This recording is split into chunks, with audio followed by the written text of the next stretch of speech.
In today's video then, we are making a Phase 1 Commander Cody helmet from Star Wars The Clone Wars in the animation style. I really enjoyed making this. It was really fun process. I've done some new things this time, tried out some bits that I've seen other people do and that works really well. So I've sort of used a bit of that, made some progress in my creativity. That's the one. So I've tried out some new bits and I have to say it's come out really well. I really enjoyed making this. For a 2 to 3 day build, this was really good fun. I've got lots of things coming in the future, guys, so make sure you hit the subscription button and notification bell so you don't miss any of my content. Please remember, guys, that at the end of the month, it is MCM Comic Con and we will be back exhibiting with the UK SWCC. It is our first time exhibiting under this banner, guys, so please go check it out. If you're not yet already on the social media, go over to Instagram and hit us up on UK SWCC, hashtag Scattered Yet United, and get yourself featured on our online posts, and loads of other things will be coming in the future as well. Guys, without further ado, let's crack on with the video.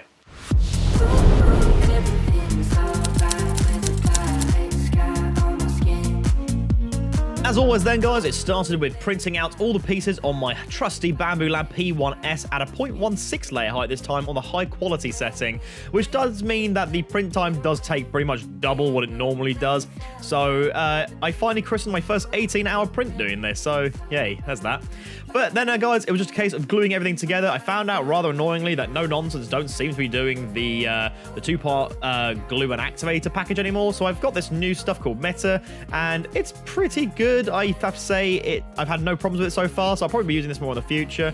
Once that was all done, guys, it was then going on to the foot sander and sanding out any little bits that I could with a little bit of water to make it all nice and smooth, and then using polyfilament to go over everything on the helmet so that we got rid of all the crease lines as best as I could. To be honest, guys, I'm still really working on getting rid of these creasing lines, or these seam lines rather, and just getting them really smoothed out. For the most part, it worked really well in some places, and in other places it didn't work at all, but it doesn't really matter because the helmet's just for me to sort of admire in the evenings.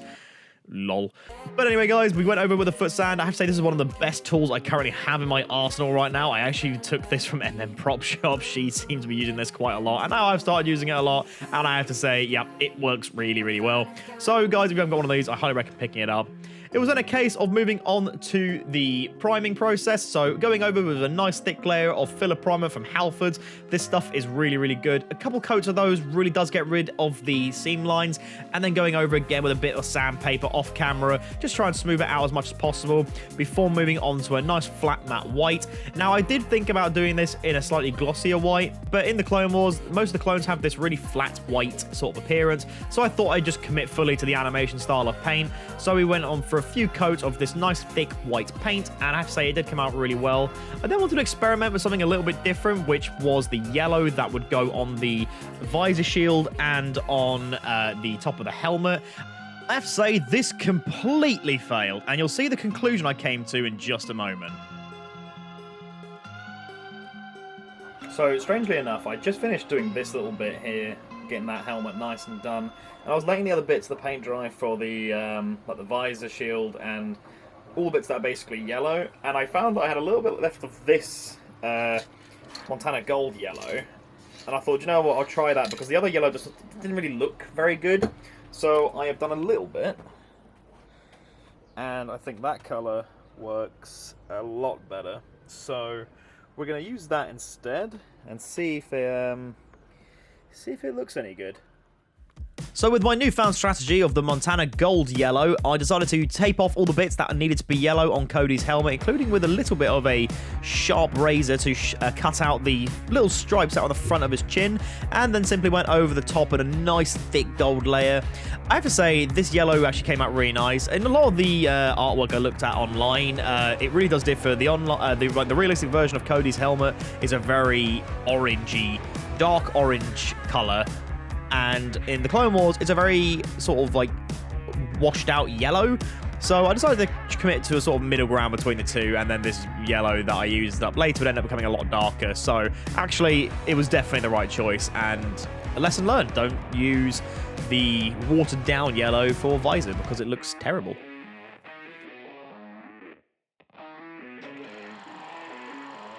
CC2224, otherwise known as Commander Cody, first appeared in Star Wars Revenge of the Sith and got a massive following immediately. Everybody loved his armor. They found him really, really cool. Commander of the 212 Attack Battalion, and later really flushed out his character in Star Wars The Clone Wars and The Bad Batch many years later, of which his design here is based somewhat on the landing at Point Rain arc, where that armor is really damaged and really dirty. So I've gone for that little look because I think it is just brilliant. Have fun down there.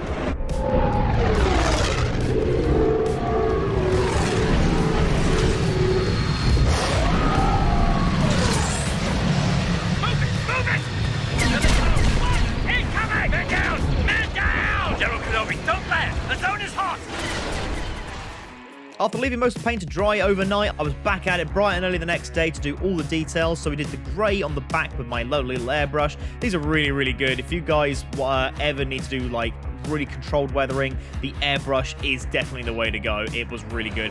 I wanted to try doing a bit of this like streaking lines that a lot of people do by using thick watered down paint and then smudging it off with a wet cloth, and it actually went really, really well. I ended up using a lot of oil paints in the end to really, really get it grimy, to make sure it's set in and dried nice and quickly.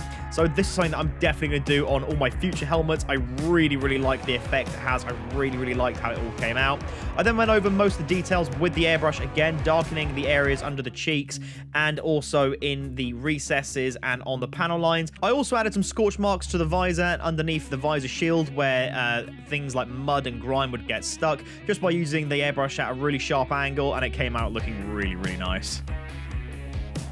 It was then time to fit the visor using the two-part glue. This was a really nice, easy process. Just a dab on the left and on the right and at the bottom ends of the visor. And it went on like a treat, and then secured it in with the activator.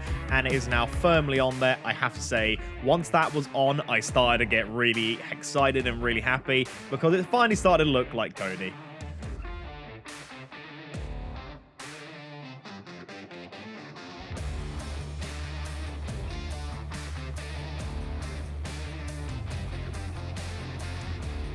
With the visor shield now on, I use a variety of tools like my airbrush, back to the good old wet sponge which had all the dirty paint on it, and also some sandpaper to now really weather everything up where it would be stuck in place, constantly stepping back a few feet just to see what it looked like, going back over bits that I thought needed a bit more darkening, and then gluing the final little flashlight in place, and then cutting out the actual glass visor with a welding matte piece thing, and then gluing that in place on the inside of the helmet. Once that was all in and dried, I stepped back and thought, do you know what, that looks the part, so I left it at that and called it done.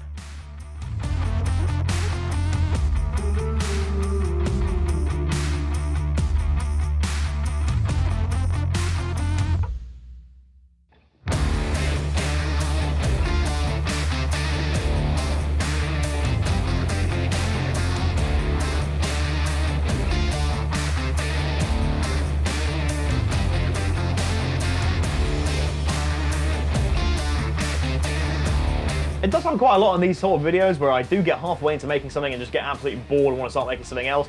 But a lot of the time when it came to this helmet, I started to realize that Clone Wars proportions do not work in real life. As this, you can probably tell, it is a bit of a bobblehead.